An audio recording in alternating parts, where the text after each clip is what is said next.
Ela estava com o avental amarrado na cintura, um pano na mão, cantarolando baixinho no ritmo do chorinho que tocava ao fundo. Quando viu aquele homem entrar pela porta da cantina com um olhar que ela conhecia muito bem. Não era o olhar de quem chegou para celebrar. Era o olhar de quem está em todo lugar, e não está em lugar nenhum ao mesmo tempo.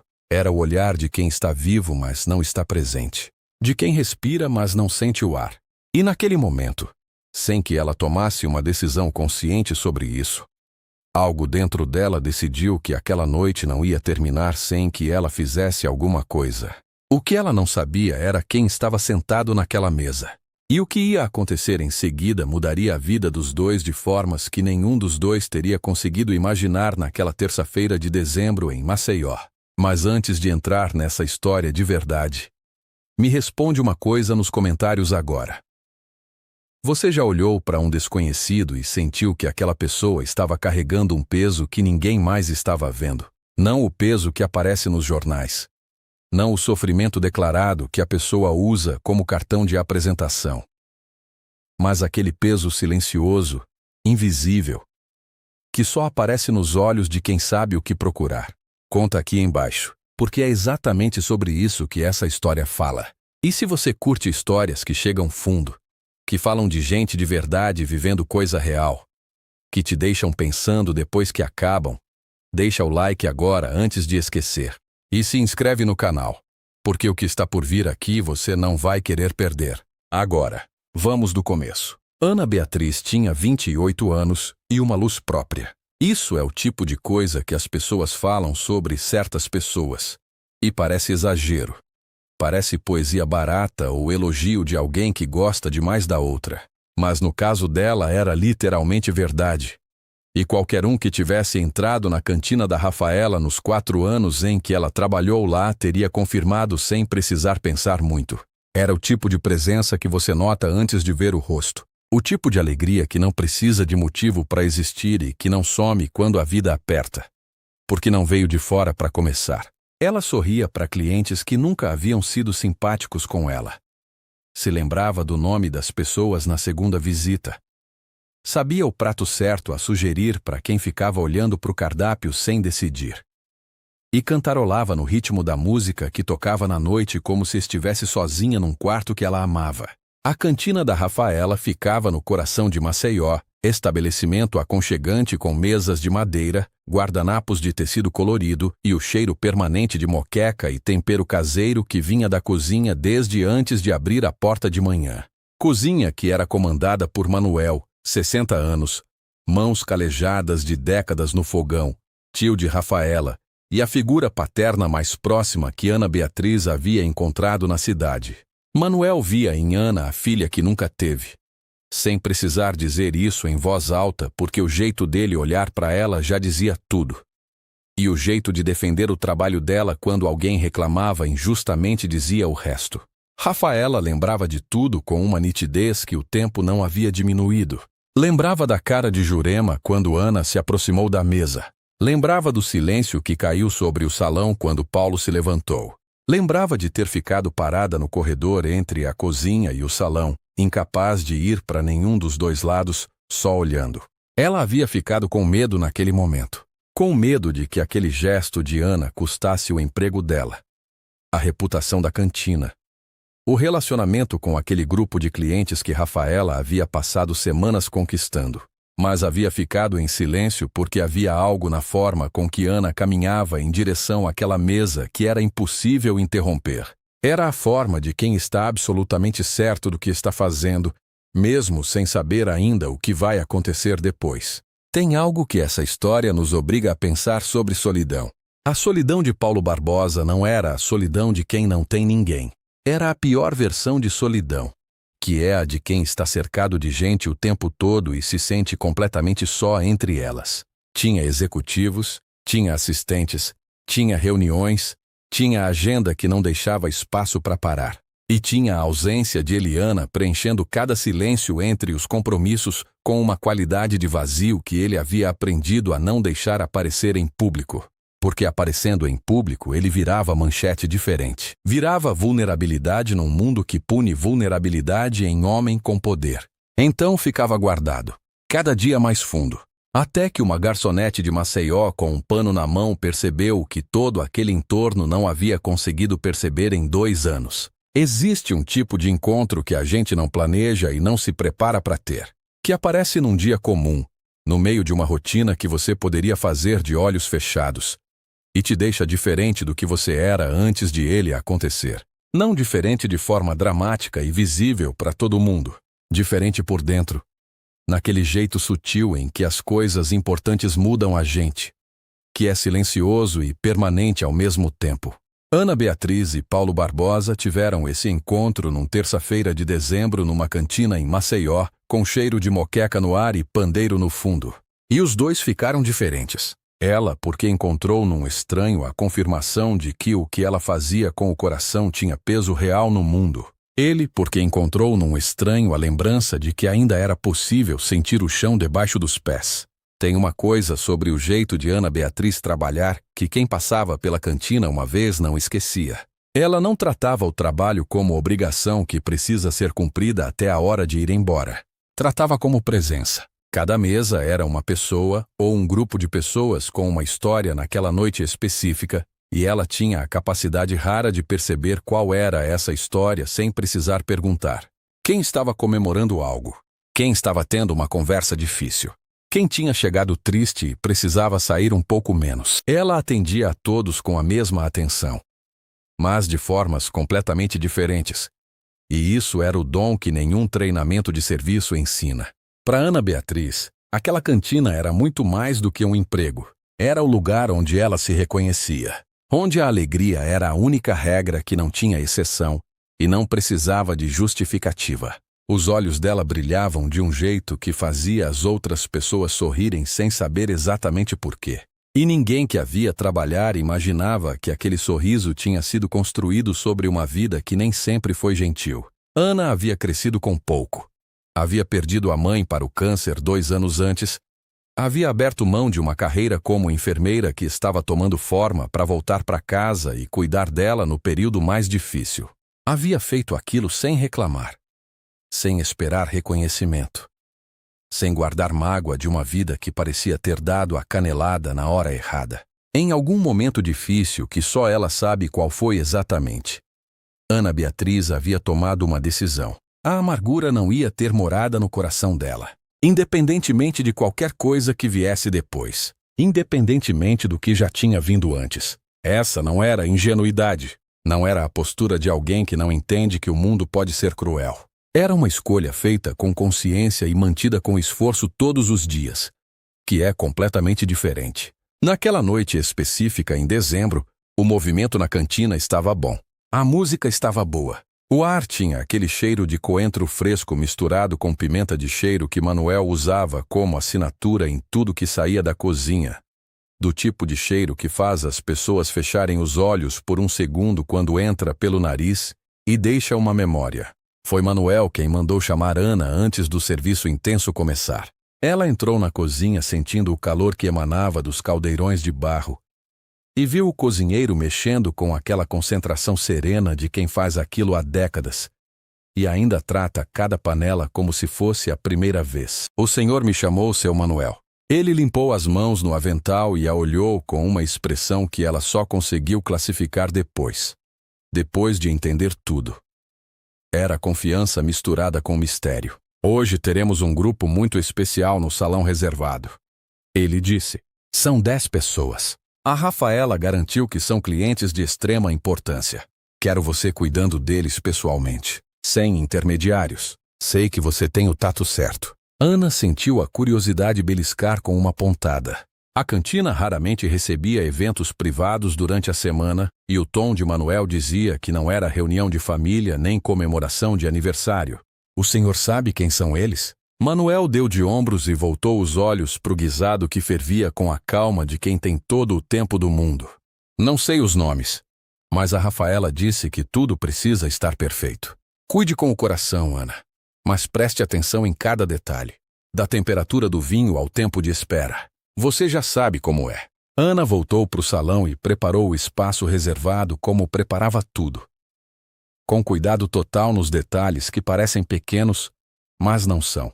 Guardanapos de tecido vermelho, a cor reservada para as ocasiões especiais da casa. Cada talher no lugar exato. As taças sem nenhuma marca de dedo. A cadeira da ponta levemente afastada para facilitar a entrada. Ela fazia aquilo com a dedicação de quem entende que os detalhes contam a história antes que as palavras comecem. Que a primeira impressão não é o que você diz, mas o que você preparou antes de precisar dizer. As portas da cantina abriram às 7 da noite. E o movimento cresceu gradualmente com o burburinho alegre de uma terça-feira quente em Maceió. Ana atendia as outras mesas com eficiência, sorrisos, sugestões certas. A conversa rápida que deixa a pessoa se sentindo bem sem atrasar o atendimento. Esse equilíbrio delicado que só quem trabalha com isso de verdade sabe fazer. Por volta das 8h30, a porta principal se abriu com uma qualidade diferente. Não é fácil de explicar. Mas quem já trabalhou em lugares assim sabe do que se está falando. Tem hora que uma porta abre e você sente antes de ver. Um grupo de 10 pessoas entrou. Ternos escuros, roupas formais. A conversa animada de quem está no meio de uma negociação que parece estar indo bem. No centro do grupo havia um homem alto, por volta de 45 anos. Cabelo escuro com fios grisalhos começando a aparecer nas têmporas. O tipo de detalhe que em certas pessoas parece distinção e não envelhecimento. Ao contrário dos outros que conversavam com a fluência de quem faz aquilo todo dia e gosta, ele caminhava em silêncio. O olhar distante, pousado no ambiente sem pousar em nada. Aquela expressão de alguém que está presente no corpo e ausentou a alma. Ana Beatriz notou imediatamente. Era impossível não notar, para quem presta atenção de verdade. Apesar das roupas que falavam de muito dinheiro, e da postura que falava de muita autoridade construída ao longo de muitos anos, havia um peso invisível sobre os ombros daquele homem que contrastava com tudo ao redor. Seus olhos escuros percorriam o salão com uma melancolia que não combinava com a música alegre, com as risadas das outras mesas, com o pandeiro marcando o ritmo no palco. Era um tipo de tristeza que não desaparece quando o ambiente muda. Porque ela não vem de fora. Ela veio de dentro, instalou raiz e fica independentemente de onde a pessoa esteja sentada. Rafaela foi pessoalmente receber o grupo e conduziu até a mesa reservada com toda a hospitalidade que ela havia construído como marca do estabelecimento. De longe, enquanto servia outras mesas com a agilidade de quem conhece o espaço de cor, Ana observava e percebeu que o homem sério se sentou de costas para a parede, de onde podia ver todo o restaurante. Uma posição de controle. Mas o olhar não controlava nada. Estava em outro lugar completamente. Aquele ali é o grupo do setor de construção. Murmurou Jurema, a garçonete mais nova e sempre bem informada sobre quem entrava pela porta, passando rápido com uma bandeja de sucos tropicais. O homem no centro, aquele com o olhar de quem perdeu o mundo, é Paulo Barbosa, dono de um dos maiores impérios imobiliários do Brasil. Dizem que é multibilionário, mas desde que ficou viúvo há 2 anos, ele se tornou uma sombra do que era. Raramente aparece em eventos públicos. Ana olhou de novo para a mesa. Paulo Barbosa era um nome que qualquer pessoa no Brasil reconhecia. Ligado a projetos de infraestrutura que haviam transformado regiões inteiras. A inovações que haviam mudado o mercado. A uma trajetória que virava manchete de economia quando saía dos limites do setor. Mas ali, sentado no canto daquela cantina de Maceió, ele parecia apenas um homem profundamente sozinho no meio de uma sala cheia de gente que falava muito e enxergava pouco. A mesa 7 está pronta, Rafaela disse, se aproximando de Ana com um olhar que não era pedido. Era instrução disfarçada de pedido. Quero você lá agora. São os mais importantes da temporada. Ana Beatriz respirou fundo. Compôs o sorriso mais acolhedor que tinha no repertório e caminhou até o salão reservado.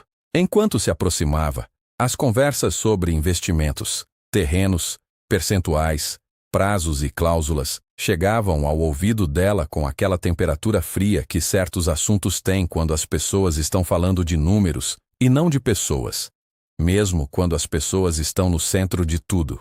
Boa noite, senhores e senhoras.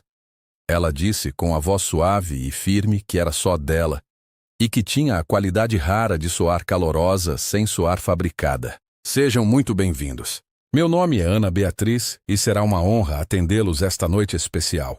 9 pares de olhos se voltaram para ela com a cortesia automática de quem foi criado a fazer aquilo como reflexo. O 10º par, os olhos de Paulo Barbosa, mal se ergueram do cardápio que ele segurava com uma leve tensão visível nas mãos. O atendimento naquela mesa exigia uma delicadeza que Ana dominava sem precisar pensar sobre isso, porque era parte de quem ela era antes de ser técnica de serviço. Enquanto os executivos pediam bebidas de nome caro e discutiam prazos contratuais com a desenvoltura de quem vive dentro daquele vocabulário, Paulo estava ali como uma estátua no centro de uma conversa que não era dele e que ele claramente não estava ouvindo. Ana percebia cada gesto pequeno. O jeito como ele apertava o copo entre os dedos, como se precisasse sentir a pressão de alguma coisa. A forma como desviava o contato visual de qualquer pessoa que tentasse incluí-lo na conversa. O suspiro que escapava de tempos em tempos, sem que ele parecesse perceber que estava soltando. Ela serviu as bebidas com precisão, mas sempre com uma palavra gentil personalizada para cada pessoa. Uma observação que mostrava que ela havia ouvido algo da conversa deles. Um detalhe que não estava no roteiro. Quando chegou a vez de servir o uísque de Paulo, ele finalmente levantou o olhar. Os olhos dele eram castanho escuros, fundos com uma profundidade que parecia guardar coisa demais. Uma dor do tipo que não some com dinheiro, com mudança de cenário, com agenda cheia, com novos projetos. O tipo de dor que fica porque é parte da história agora. Não um problema que tem solução. Obrigado, ele disse. A voz era rouca, quase inaudível sob o som do pandeiro que ecoava do palco. Por nada, senhor Paulo Barbosa. Ana respondeu com a mesma naturalidade com que teria dito para qualquer outro cliente. E percebeu um brilho de algo parecido com surpresa nos olhos dele, ao ouvir o próprio nome dito de forma assim, sem título excessivo, sem aquela reverência fabricada que as pessoas constroem quando falam com o poder e que acaba funcionando como distância disfarçada de respeito. Os senhores preferem fazer o pedido agora ou desfrutar mais um pouco da música? O braço direito de Paulo, sentado à esquerda dele, respondeu de forma ríspida que precisavam de mais tempo. Ana se retirou com elegância, mas sua atenção continuou naquele homem. Ela havia atendido muita gente poderosa naqueles 4 anos de cantina. Políticos, empresários, figuras públicas de vários setores. Havia aprendido a reconhecer os tipos, mas Paulo Barbosa era diferente de todos eles de uma forma que ela levou um momento para identificar. Ele não exibia a riqueza, não se servia dela para preencher o espaço ou para garantir a atenção dos outros. Parecia esmagado por ela. A noite em Maceió estava no ápice daquela terça-feira. A cantina fervilhava com a energia dos turistas e dos moradores que se entregavam à música e à dança no espaço perto do palco. Ana observava Paulo de longe e via o que provavelmente ninguém mais naquele salão estava vendo. Ele olhava para o espaço de dança com uma expressão de nostalgia pura. Do tipo que dói de uma forma específica porque não é saudade de algo distante no tempo. É saudade de algo que você estava vivendo até não estar mais. E não sabe ao certo quando exatamente a coisa acabou. O aroma da carne de sol com nata chegava da cozinha em ondas. A banda no palco trocou de ritmo e começou uma canção romântica e rítmica, daquelas que convidam até o coração mais endurecido a se mover, que fazem o corpo querer ir na frente da mente. E foi ali que aconteceu. Ana sentiu um impulso que não era plano, não era cálculo, não tinha estratégia nenhuma por baixo. Era simplesmente o desejo genuíno de aliviar o fardo de um desconhecido. A coisa mais simples e mais rara do mundo. Ela havia crescido vendo a mãe fazer aquilo por pessoas que não tinham pedido nada. E havia aprendido sem que ninguém ensinasse formalmente que às vezes, o gesto mais importante que você pode fazer por alguém é o gesto que a pessoa não pediu, mas que você percebeu que precisava. E aqui é onde a história de Ana Beatriz toca em algo que vai além do romance. Ela não esperou que a situação dela melhorasse para começar a ser a pessoa que ela queria ser. Não esperou o emprego dos sonhos. Não esperou a vida ficar mais fácil. Não esperou o momento certo que nunca chega. Ela era aquela pessoa agora. dentro do que tinha disponível, com o avental de cantina e o pano na mão. E isso é mais difícil do que parece. É muito mais fácil dizer que a gente vai ser generoso quando tiver mais, que a gente vai ajudar quando as próprias coisas estiverem resolvidas, que a gente vai se importar quando a vida der uma folga. Ana Beatriz não esperou por nenhum desses momentos. Ela se importou no único momento que existe, que é o agora. E aqui tem um detalhe que a maioria das pessoas que conta essa história pula, mas que importa muito. Quando Ana se aproximou da mesa com o convite para dançar, ela sabia que estava arriscando o emprego. Sabia que aquele grupo era o mais importante da temporada para a cantina. Sabia que um homem naquele nível de poder podia, com uma palavra, transformar um gesto de afeto num problema sério. Ela sabia de tudo isso, e foi mesmo assim. Não porque era impulsiva, porque havia uma coisa mais importante do que o risco naquele momento. E era o fato óbvio e ignorado de que aquele homem estava sofrendo em silêncio numa mesa cheia de gente, e ninguém estava fazendo nada. Ela caminhou decidida até a mesa de negócios. Ignorou os olhares dos assistentes que já estavam percebendo que algo fora do roteiro estava acontecendo. Aquela atenção afiada de gente que é paga para controlar o ambiente do chefe. Parou exatamente ao lado de Paulo Barbosa. Se inclinou levemente, com um sorriso que não pedia permissão para existir e que não estava perguntando nada. Estava apenas sendo, e disse: "Com licença, senhor Paulo. A música hoje está convidativa demais para ficarmos só observando. O senhor me daria a honra de uma dança?" O silêncio que caiu sobre aquela mesa foi imediato e completo. Os executivos pararam no meio das frases, trocaram olhares que misturavam choque com uma certa indignação que vem de quando algo desafia uma hierarquia que as pessoas nem sempre percebem que estão protegendo. Jurema, do outro lado do salão, quase derrubou a bandeja que levava quando viu o que estava acontecendo. Ana sentiu o calor subindo no rosto sob o peso de tantos olhares ao mesmo tempo. O calor que vem de saber que você está sendo avaliado por muita gente. Mas manteve a mão estendida e o olhar firme sem perder a doçura que era parte fundamental do que ela estava oferecendo. Paulo Barbosa olhou para a mão dela, depois olhou para o rosto dela. Parecia estar verificando se aquilo era real, se aquela mão estendida na sua direção num salão cheio de gente era acontecimento ou imaginação. Por um momento que pareceu mais longo do que era, o tempo pareceu de fato desacelerar naquele canto do salão. Ele podia ter ignorado. Podia ter chamado Rafaela e criado uma situação. Podia ter feito o que o ambiente esperava dele, que era manter o controle, a distância, a posição. Mas algo na honestidade daquele gesto, algo na simplicidade sem cálculo daquele olhar de Ana, atravessou a barreira que ele havia construído com muito cuidado e manutenção nos últimos 2 anos. A barreira que protegia, mas também aprisionava. Paulo Barbosa fechou o cardápio devagar. Levantou-se da cadeira com uma lentidão que tinha dignidade, não hesitação, e disse com uma voz que parecia estar acordando de um sono muito longo: "Sim, vamos dançar." O espanto na mesa foi palpável. Ana o conduziu até o espaço de dança enquanto sentia os olhos de todo o restaurante seguindo aqueles dois. Não se importou. A banda começou uma canção mais suave, envolvente, com aquele balanço que vai entrando devagar como uma maré que não pede licença. Eles se posicionaram. Paulo colocou a mão na cintura dela com uma hesitação que tinha algo de juvenil nela. A hesitação de alguém que esqueceu como o próprio corpo se comporta quando não há mesa, agenda, negociação ou relatório entre ele e o mundo. A mão era quente e firme. Eles começaram a se mover seguindo a melodia. No início, os passos de Paulo eram rígidos. O corpo de um homem que havia passado anos atrás de mesas de reunião e não sabia mais como se comportar fora delas. No sentido mais físico e mais profundo ao mesmo tempo. Como se o movimento fosse uma língua que ele havia parado de falar e precisava redescobrir de onde vinha. "Faz muito tempo que eu não faço isso", ele disse em voz baixa, inclinando a cabeça para que apenas ela pudesse ouvir sobre o som da música. "O senhor está indo muito bem." Ana respondeu com sinceridade, guiando-o com uma suavidade que não era condescendente. Era apenas cuidado. Às vezes o nosso corpo guarda lembranças que a nossa mente tenta enterrar para nos proteger.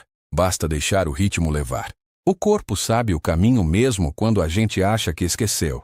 Paulo olhou para ela com uma expressão que ela reconheceu como a de alguém que acabou de ouvir algo que faz sentido de uma forma que vai além das palavras. Como se as palavras de uma garçonete de cantina tivessem chegado num lugar que os melhores relatórios e os melhores conselheiros não tinham alcançado naquele período inteiro de 2 anos. A tensão nos ombros dele começou a ceder. A expressão dura foi sendo substituída por algo mais próximo do humano, do presente, do real. A música continuou. A dança foi ficando mais fluida. Num dado momento, Paulo fechou os olhos por alguns segundos. Só alguns. E naquele intervalo pequeno ele não era o multibilionário Paulo Barbosa com o peso de um império e de um luto sobre os ombros. Era apenas um homem dançando com uma mulher que tinha o dom de fazer o mundo parecer um pouco mais leve do que estava quando ele chegou. "Por que você me convidou?" Ele perguntou de repente, abrindo os olhos e encarando-a com uma intensidade que a fez perder o fôlego por exatamente um segundo. Ana não respondeu imediatamente. Pensou de verdade que é raro e se percebe quando acontece. Depois disse, "Porque o Senhor parecia estar precisando lembrar que ainda está vivo. E a vida é curta demais para ser gasta toda em silêncio e solidão quando tem música tocando." As palavras chegaram nele como uma onda.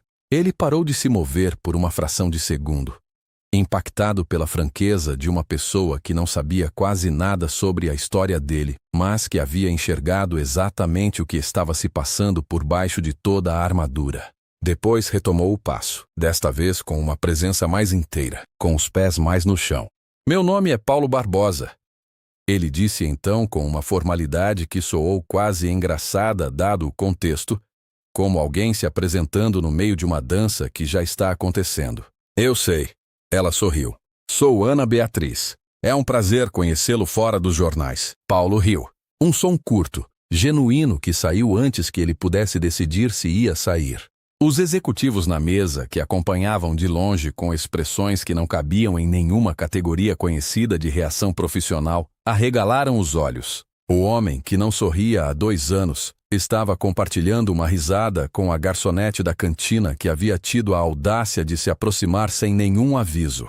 A música terminou com a calma de quem sempre soube a hora de parar. Eles se separaram lentamente. As mãos de Paulo demoraram um momento a mais antes de soltar as dela. Ele fez uma leve reverência de agradecimento. O gesto de alguém que foi criado para isso. E que naquela situação específica não soou protocolar, mas sincero. Voltou para a mesa onde o clima de negócios havia ficado estranhamente fora de lugar, como uma peça de roupa no tamanho errado. Durante o resto do jantar, Ana continuou suas tarefas com a mesma eficiência de sempre, mas sentia o olhar de Paulo seguindo cada um de seus movimentos pelo salão. Não era um olhar de posse ou de julgamento. Era um olhar de curiosidade profunda. Do tipo que aparece quando alguém te surpreende de um jeito que você não sabia que ainda era possível ser surpreendido. Como se ele estivesse tentando entender o que era aquela coisa que ela tinha que fazia o mundo parecer diferente. Perto da meia-noite, o grupo se preparou para partir com a eficiência de gente que tem o próximo compromisso já planejado. Paulo se separou dos outros e caminhou até o balcão onde Ana organizava algumas coisas antes do fechamento. Ficou parado um segundo antes de falar, como quem está escolhendo as palavras certas. "Obrigado por esta noite, Ana Beatriz." Ele disse. "Você me deu algo que eu não sabia que ainda possuía. Se algum dia você precisar de qualquer coisa, não hesite." Ele entregou um cartão. Nome gravado em letras douradas, número pessoal escrito à mão no verso. Ana o tomou com mãos levemente trêmulas que ela tentou não deixar mostrar e o guardou no bolso do avental. Ficou olhando enquanto ele desaparecia pela porta em direção ao carro que esperava lá fora.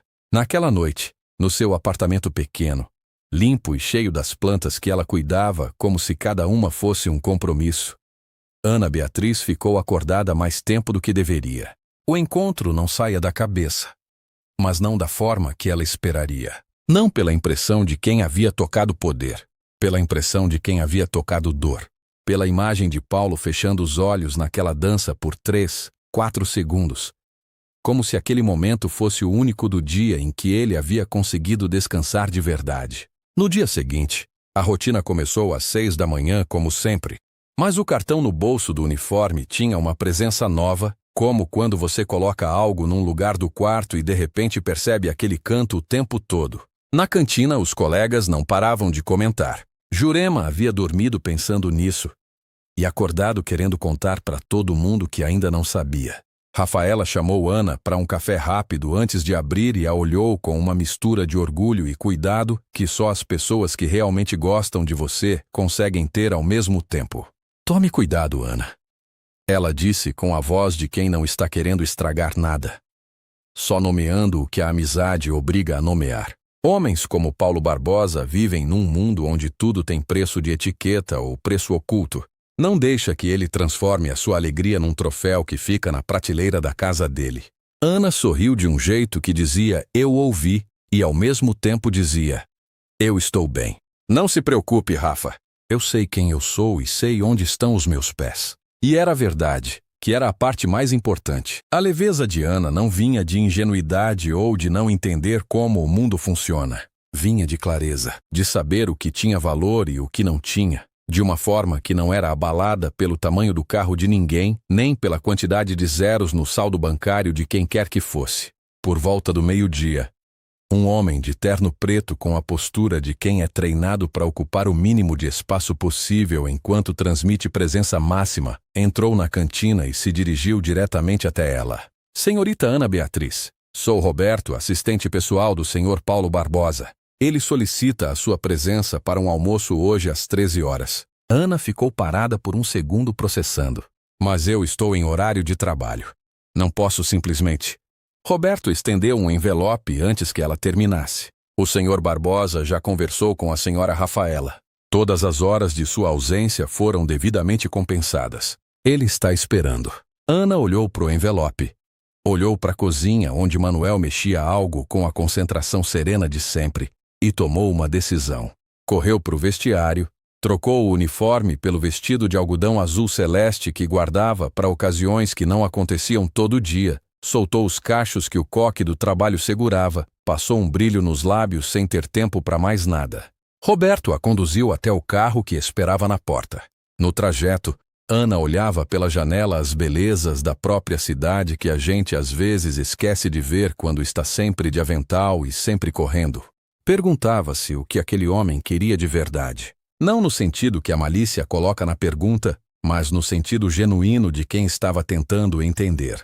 Uma enfermeira de formação que estava servindo mesas para pagar a especialização, uma jovem que havia tido a audácia de convidar o multibilionário mais fechado do mercado imobiliário brasileiro para dançar numa terça-feira de dezembro. O que ele viu naquilo que queria continuar vendo?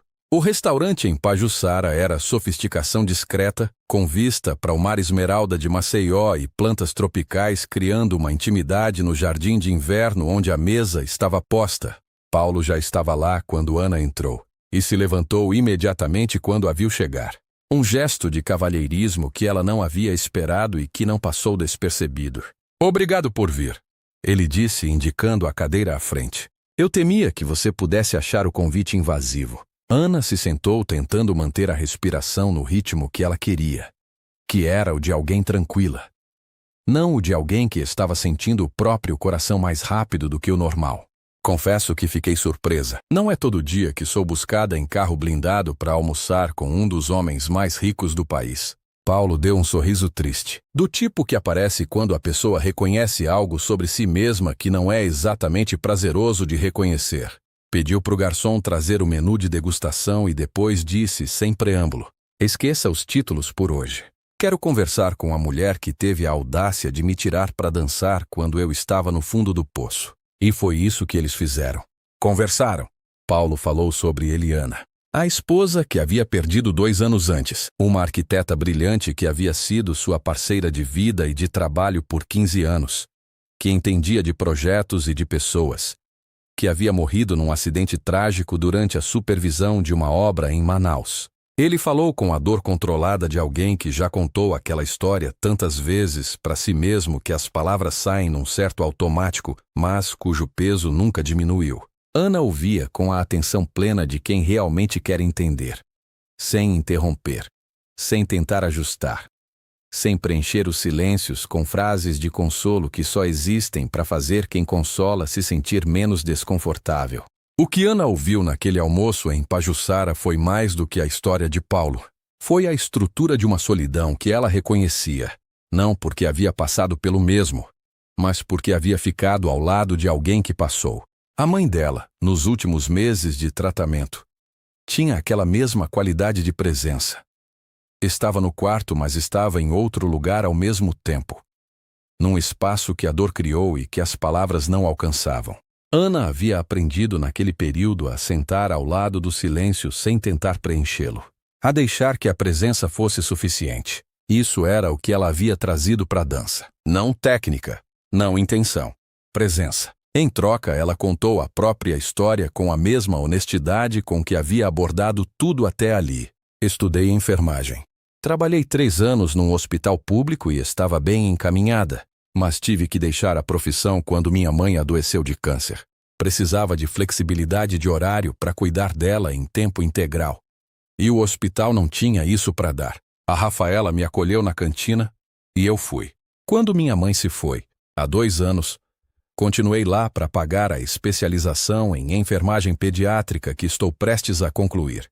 Paulo a observava com aquela admiração que não tem afetação, que vai aparecendo no rosto de alguém sem que a pessoa tenha decidido mostrá-la. Então você é uma enfermeira que serve mesas para honrar seus sonhos e a memória da sua mãe ao mesmo tempo. Isso é mais nobre do que qualquer construção que eu já tenha erguido. A conexão entre eles foi ficando mais densa a cada hora. Descobriram que tinham em comum o gosto por poesia, que os dois achavam que caminhada na praia de manhã cedo era um dos melhores estados possíveis de existência, que os dois tinham perdido alguém fundamental nos últimos 2 anos, e que os dois, de formas completamente diferentes mas com a mesma profundidade, ainda estavam descobrindo o que fazer com o espaço que essa perda deixa. No final do almoço, Paulo tirou um pequeno embrulho de veludo da mesa ao lado e colocou diante dela. Isso pertencia a Eliana, disse ele com a voz que mudava de qualidade quando dizia o nome dela.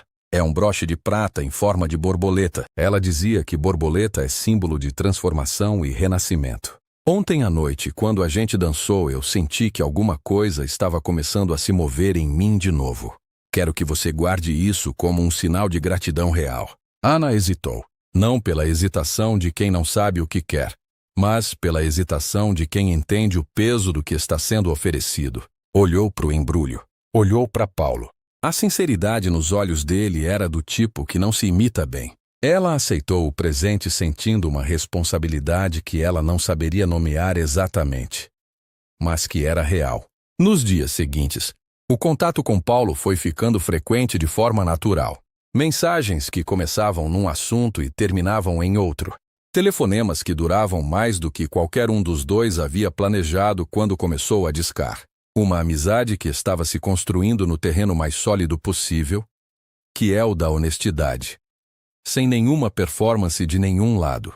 Uma semana depois, Rafaela chamou Ana no escritório dos fundos com uma expressão que não era do cotidiano.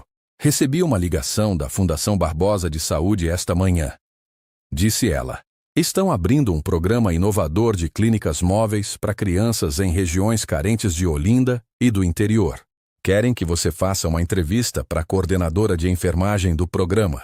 Disseram que você foi indicada por uma fonte anônima de alto nível. Ana sabia exatamente quem era essa fonte. E sentiu ao mesmo tempo gratidão e uma coisa que ela precisou examinar por dentro antes de entender o que era. Receio de que aquele cargo chegasse como favor e não como mérito. De que quando olhasse para aquela conquista no futuro, ela não fosse completamente dela. O cargo era o sonho que ela havia guardado com cuidado desde o dia em que saiu do hospital para cuidar da mãe. Mas sonho que chega pela porta errada tem um custo que fica. Na tarde seguinte, ela vestiu o melhor conjunto que tinha e foi até a sede da fundação. Prédio todo em vidro e aço com aquela arquitetura que parece pensada para dizer que as pessoas que trabalham aqui chegaram por mérito próprio e sabem disso. Na recepção havia outros candidatos com currículos que tinham mais linhas do que o dela, mais títulos, mais nomes de instituições de renome. Quando foi chamada para a sala, Encontrou uma banca de 3 especialistas liderada pela doutora Fátima, mulher de 50 anos com reputação estabelecida de não ter paciência com candidatos que chegam achando que já tem a vaga garantida por conta de quem os indicou. Senhorita Ana Beatriz, recebemos excelentes recomendações sobre seu perfil humanista, mas aqui valorizamos competência técnica acima de tudo, disse a doutora, sem tirar os olhos do currículo. A entrevista durou 2 horas, a mais exaustiva da vida de Ana. Ela foi questionada sobre protocolos médicos em situações de crise em campo, sobre gestão de equipes multidisciplinares em comunidades com infraestrutura precária, sobre ética profissional em cenários onde os recursos são insuficientes para a demanda. Ela respondeu com a precisão de quem conhece a dor do paciente por dentro e a técnica da medicina por estudo e por prática, sem nunca perder a calma, sem nunca perder a doçura que era parte dela antes de ser estratégia de ninguém. Saiu exausta, sem saber o resultado, mas com a certeza interna de que havia dado seu melhor real, não o melhor fabricado para impressionar. No corredor em direção à saída, uma porta lateral se abriu e Paulo apareceu com gravata afrouxada e pilhas de documentos na mão. Ao ver Ana, o rosto se iluminou do jeito que ela estava começando a reconhecer e que ainda a surpreendia toda vez. Como foi? Ele perguntou, se aproximando. Foi difícil. Muito, mas eu respondi tudo com sinceridade. Ela olhou nos olhos dele com a clareza que era a assinatura dela. Preciso te pedir uma coisa, Paulo. Por favor, não interfira no resultado. Se eu conseguir essa vaga, precisa ser por minha causa, não pela nossa dança. Paulo ficou em silêncio por um segundo que tinha peso. Depois disse, eu prometo. O mérito vai ser inteiramente seu. 3 dias depois, o telefone tocou enquanto ela ajudava Manuel na cozinha a preparar uma encomenda de doces tradicionais. O aroma de canela e açúcar preenchia o ar de um jeito que ficou na memória dela daquele dia em diante. Era a doutora Fátima. Senhorita Ana, gostaria de informar que você foi a selecionada para o cargo de coordenadora do programa pediátrico. Seus conhecimentos técnicos são sólidos, mas o que nos convenceu foi sua visão sobre o cuidado humano. Uma qualidade que raramente encontramos com essa profundidade em profissionais dessa faixa etária. Ana chorou ali mesmo, com cheiro de canela e seu Manuel do lado sem entender direito o que estava acontecendo. Jurema ouviu e entrou para ver. Em menos de 1 minuto, a cozinha inteira estava abraçada, comemorando do jeito que se comemora quando a vitória é de todo mundo, porque todo mundo estava torcendo e sabia o quanto custou. Era a validação que ela precisava. Não porque duvidasse de si mesma, mas porque existe uma diferença entre saber por dentro e receber a confirmação de fora. E essa diferença às vezes importa mais do que deveria. Naquela mesma noite, Paulo a convidou para celebrar. Não num restaurante de nome famoso onde as pessoas iam reconhecê-lo, e ele ia precisar ser Paulo Barbosa o tempo todo. Ele a buscou e levou para uma cabana de madeira que tinha numa área preservada no litoral sul, que ele chamava de santuário. Era simples, rústico no melhor sentido. Coqueiros ao redor, ondas quebrando a poucos metros da varanda, areia chegando até os degraus. Paulo havia preparado o jantar pessoalmente. Uma massa com frutos do mar que ele mesmo pescou no fim da tarde. Estava de camisa de linho e bermuda, os pés descalços na areia, sem gravata, sem agenda, sem a armadura do executivo que controlava tudo. Era só o homem. Ana o viu assim pela primeira vez naquela noite e entendeu que estava começando a amar aquela versão dele de uma forma que não tinha mais caminho de volta. Este lugar foi o primeiro projeto que eu e a Eliana construímos juntos. Ele disse enquanto os dois estavam na rede da varanda olhando as estrelas aparecerem. Ela dizia que aqui a alma consegue respirar sem o peso do concreto. Eu não voltava desde que ela foi, mas senti que era a hora. Ana pegou a mão dele. Apertou com suavidade. Você é um homem corajoso, Paulo. Abrir o coração de novo é o ato de bravura mais difícil que existe. Não importa quanto você tenha construído antes. Eles se beijaram pela primeira vez sob a luz do luar que chegava pelo espaço entre os coqueiros. Um beijo sem pressa, sem plateia, que carregava o peso de 2 lutos que estavam sendo guardados com cuidado enquanto algo novo pedia passagem. O começo de um novo capítulo para ambos. unidos não pela semelhança dos mundos que haviam habitado, que eram mundos muito diferentes, mas pela semelhança das perdas que haviam carregado e pela mesma disposição, que é rara, de se levantar depois. Os meses seguintes foram de trabalho intenso e de vida construída junto. Ana liderava as equipes de saúde em Olinda, enfrentando desafios de logística, de geografia, de recursos insuficientes diante de demandas enormes. Paulo a acompanhava quando podia, não como o dono da fundação, mas como voluntário, carregando caixas, ajudando a organizar atendimentos, mantendo o nome fora da conversa para não atrair imprensa.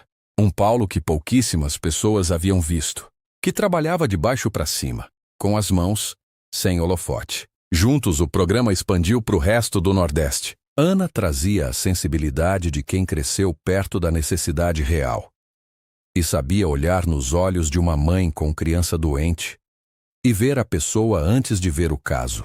Paulo trazia os recursos e a visão de quem sabia como estruturas crescem sem perder a base. O programa de clínicas móveis de Olinda mudou coisas que números não medem direito. Mudou a forma como aquelas comunidades se viam em relação ao sistema de saúde, que havia sido por tanto tempo uma coisa distante que chegava tarde demais e saía cedo demais. A presença constante, o nome dos médicos que as mães aprenderam, os agentes de saúde que eram dali e que Ana havia treinado com um cuidado que ia muito além do protocolo, tudo isso foi criando uma confiança que é a matéria-prima de qualquer mudança real. Paulo, que havia construído a vida toda com concreto e contratos, descobriu naquele trabalho uma espécie de construção que durava de forma diferente. Concreto racha, contrato vence. Confiança, quando construída com cuidado, passa de geração em geração. Os meses de trabalho no programa de Olinda mudaram Ana Beatriz de formas que ela só foi perceber depois, quando olhou para trás. Ela havia entrado como coordenadora com toda a formação técnica necessária e com a empatia que sempre havia sido natural nela. Mas o campo ensina coisas que nenhuma sala de aula alcança. Ensina a calibrar a urgência real contra a urgência percebida. Ensina que confiança de uma comunidade que foi abandonada muitas vezes não se ganha com projetos. Ganha-se com presença constante, com aparecer quando não tem câmera, com lembrar o nome do filho de quem você atendeu 6 meses atrás. Ana aprendeu aquilo na prática, e Paulo, que havia trabalhar sempre que podia, aprendia junto. A notícia do relacionamento vazou para a imprensa com o timing que as más notícias costumam ter, que é sempre o pior possível. E vieram as palavras que sempre vêm: interesseira, calculista, oportunista.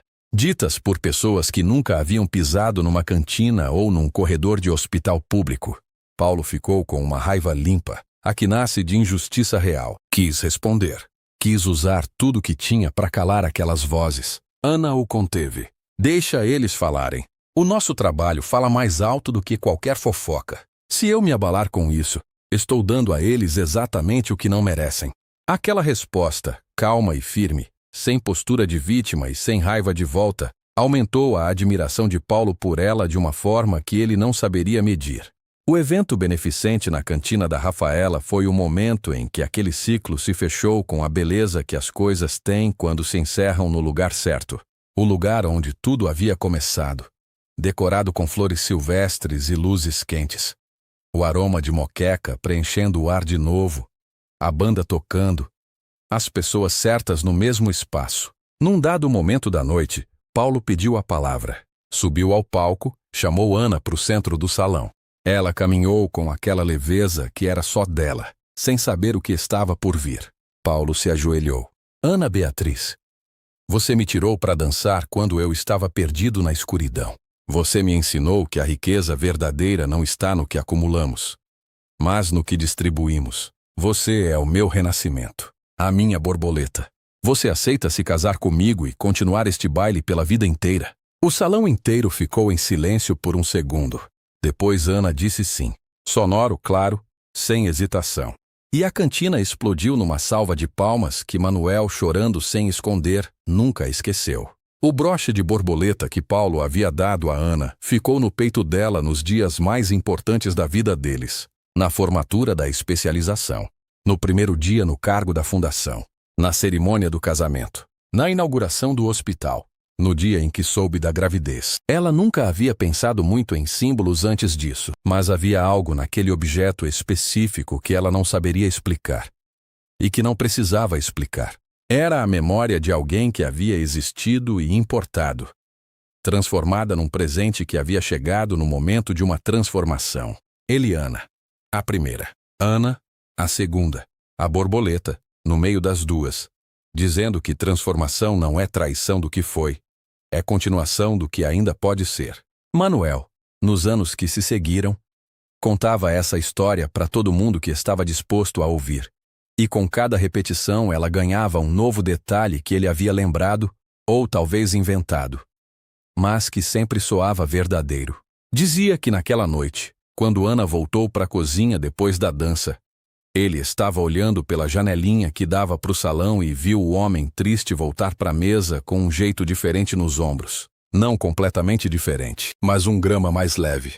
Como quem depositou alguma coisa num lugar e pode continuar sem carregar todo aquele peso na frente. Eu soube naquele momento, Manuel dizia, que aquela menina havia feito alguma coisa que eu não sabia que era possível fazer em tão pouco tempo.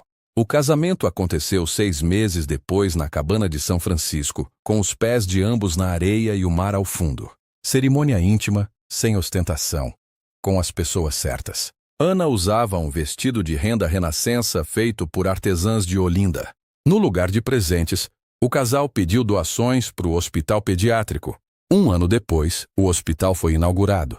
Ana, diretora de humanização, continuava caminhando pelos corredores com o mesmo sorriso, visitando cada leito, conversando com cada mãe, lembrando-se de onde havia vindo e honrando isso em cada escolha que fazia.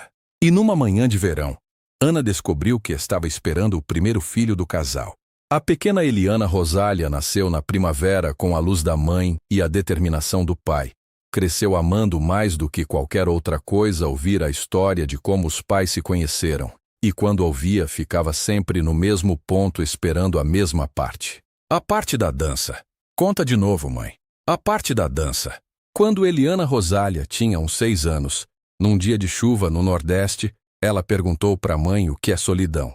Ana Beatriz parou o que estava fazendo, pensou por um momento e respondeu: solidão é quando você está sofrendo e as pessoas ao redor estão olhando, mas não estão vendo. A menina ficou pensando naquilo por um tempo. Depois perguntou: e o que a gente faz quando a gente vê alguém assim? Ana sorriu. A gente vai lá. Pode ser uma palavra, pode ser um olhar, pode ser uma dança, mas a gente vai lá. Eliana Rosália cresceu com essa resposta. E quando as pessoas perguntavam de onde vinha a leveza dela, ela dizia que era herança, que era de família. Agora, antes de fechar esse vídeo, pensa comigo numa coisa. O que Ana Beatriz fez naquela noite não foi um cálculo. Não foi a estratégia de quem enxergou uma abertura. Foi simplesmente a coragem de ver um ser humano sofrendo e fazer alguma coisa, por menor que fosse, para aliviar aquilo. Uma mão estendida, um convite para dançar. A coisa mais simples e mais rara do mundo. E pensa em quantas vezes a gente passa por alguém assim, com aquele olhar de quem está em todo lugar e não está em lugar nenhum, carregando um peso que ninguém mais está vendo. E a gente passa, porque não é o momento, porque não é nosso problema, porque parece que não vai adiantar de nada, mas adiantaria. A história deles não é sobre dinheiro, não é sobre a garçonete que mudou de vida, é sobre o custo imenso da solidão que a gente carrega em silêncio. Sobre o que acontece quando alguém decide enxergar e agir. E sobre o poder de um gesto simples feito de coração. Sem plateia. Sem recompensa garantida. No dia da inauguração do hospital, havia imprensa do Brasil inteiro. Havia políticos e figuras públicas querendo aparecer na foto.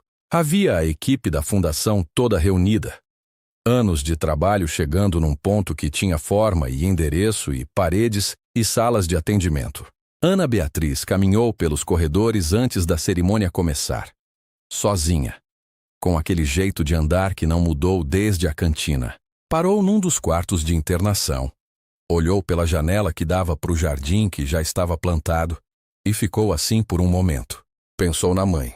Pensou em cada criança que aquele lugar ia atender que de outra forma esperaria demais ou nunca seria atendida. Pensou numa terça-feira de dezembro com cheiro de moqueca e um pandeiro ao fundo. Paulo chegou pelo corredor e ficou parado na porta do quarto sem falar nada. Só olhando para ela do jeito que ele olhava quando não precisava de palavras. E nenhum dos dois disse nada por um tempo que não teve pressa de acabar. Pensa no que essa história diz sobre o que a gente chama de sucesso.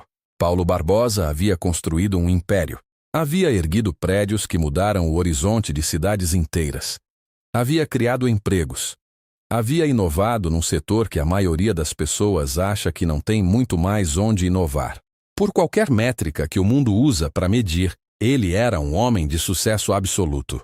E estava sentado numa cantina em Maceió com os olhos de alguém que não tem mais para onde olhar. Ana Beatriz havia aberto mão de uma carreira que estava crescendo para cuidar da mãe. Estava servindo mesas para pagar a especialização. Morava num apartamento pequeno com plantas na janela.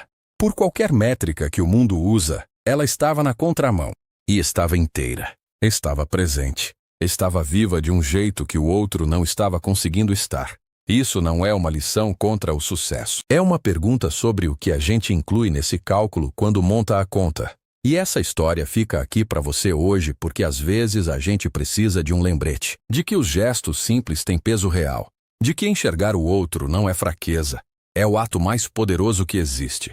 De que o amor que transforma não chega de cima para baixo. Não chega de quem tem mais para quem tem menos. Chega de quem está presente para quem precisava de presença, independentemente de qualquer outra circunstância. Se essa história te tocou de alguma forma, deixa o like. Se você quer mais histórias como essa, se inscreve. E nos comentários me conta. Qual foi o momento que chegou em você? A dança? O pedido de casamento? O beijo na cabana? Ou aquele detalhe menor que a maioria das pessoas não vai comentar, mas que você notou? Me conta. Eu leio tudo. Sempre li. Até a próxima.